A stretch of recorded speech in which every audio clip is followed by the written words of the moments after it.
तक्षशिला गुरुकुल में एक तेज तर्रार पर उतावला शिष्य रहता था आरव। वह पढ़ाई में अच्छा था, पर उसकी एक आदत उसे पीछे खींचती थी। वह हर बात पर तुरंत बोल पड़ता, चाहे कोई बोले या न बोले, चाहे स्थिति सही हो या गलत, वह अपनी राय जरूर देता। कई बार उसके शब्द दूसरों को आहत कर देते और अक्सर वह अनजाने विवादों में फंस जाता। एक दिन आचार्य चाणक्य ने उसे अपने कक्ष में बुलाकर कहा, आरव, ज्ञानवान वही है जो बोलने से पहले चुप रहने की कला सीखता है।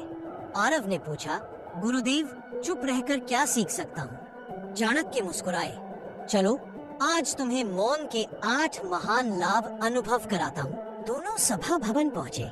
वहाँ विद्वान ऊंची आवाज में एक दूसरे पर बोल रहे थे। चाणक्य चुपचाप खड़े रहे। धीरे धीरे सबकी नजरें उन्हीं पर टिक गईं और शोर शांत हो गया। चाणक्य बोले, जब तुम कम बोलते हो, लोग तुम्हारे हर शब्द का इंतजार करते हैं। लौटते समय उन्होंने एक व्यापारी को गुस्से में चिल्लाते देखा। आरव तुरंत बोल पड़ा, आपकी भी गलती है। व्यापारी और भड़क गया। चाणक्य ने कहा, गुस्से में बोले शब्द विनाश कर देते हैं, चुप रहना ही बुद्धिमानी है। आगे चलकर चाणक्य ने कहा, मौन मन को स्थिर करता है, शांत मन ही सही निर्णय लेता है।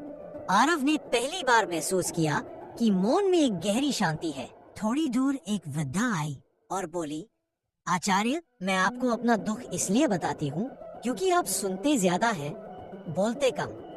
चाणक्य ने कहा, जो मौन को जानता है उस पर दुनिया भरोसा करती है। फिर उन्होंने एक क्षत्रिय को देखा जो अपनी योजनाएं सबको बता रहा था। चाणक्य फुसफुसाए, जब तुम चुप रहते हो, शत्रु तुम्हारे इरादों का अनुमान नहीं लगा सकता। पेड़ की छांव में बैठकर चाणक्य बोले, जब तुम बोलते हो वही कहते हो जो जानते हो, जब सुनते हो तो सीखते हो जो नहीं जानते। बाजार में 2 लोग झगड़ रहे थे। आरव बीच में जाकर समझाने लगा, पर उल्टा विवाद में फंस गया। चाणक्य ने उसे खींचते हुए कहा, हर लड़ाई में उतरना बुद्धिमानी नहीं, कई बार चुप रहना ही जीत है। शाम को गुरुकुल लौटते समय चाणक्य ने पूछा, आज क्या सीखा? आरव शांत होकर बोला, गुरुदेव, मौन व्यक्ति के व्यक्तित्व को गहराई और आकर्षण देता है। वह कम बोलकर भी अधिक प्रभाव डालता है। चाणक्य मुस्कुराए, यही मौन का सबसे बड़ा लाभ है, ये तुम्हें महान बनाता है। उस दिन के बाद आरव बदल गया।